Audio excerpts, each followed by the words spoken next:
And they wound up having a big uprising here. The sheriffs had to be called.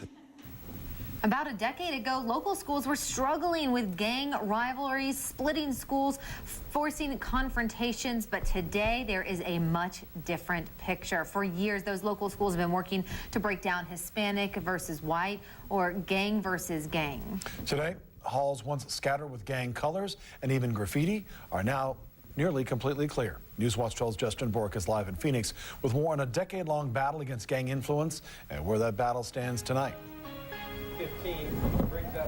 Phoenix was once one of a number of communities struggling to integrate white and Latino kids. In fact, some schools even had to deal with outright violent confrontations. But it's a problem that's gotten a lot better, in part thanks to extracurricular activities like this.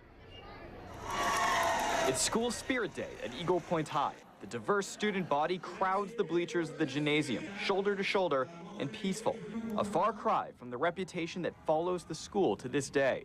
I was a language arts teacher for 17 years in Kansas City, Missouri, and then moved here to be a classroom teacher. I had been told that there was some local gang activity. About a decade ago, gangs had a big presence in the school. Notebooks full of doodled signs, walls tagged with rival graffiti, until the white-Hispanic rivalry finally boiled over in what staff call an uprising. The sheriffs had to be called. There was probably at least 100 kids on each side. So the school took action, integrating the students. Everyone on the same soccer team, basketball teams, football teams. And turning the teachers into gang experts.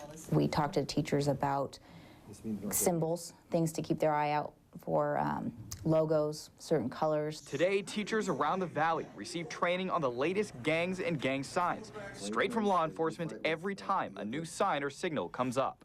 All the things that they learn, they just keep changing. It's always changing. A first line of defense that has turned a region-wide epidemic into an issue that so far this year has been virtually non-existent for some schools. The students, again, they're more receptive to working together. And while the reputation and presence of gangs still exists in the area, teachers say you won't find it in their classrooms. Had I not been told that there had been some issues in the past, I probably wouldn't have even realized that it had been an issue. Obviously, not all gang activity has been eliminated. In fact, Medford police say some students have simply gotten a little bit more subtle. But every time a new signal or symbol is developed, teachers are among the first to know. Live in Phoenix, Justin Bork, Newswatch 12.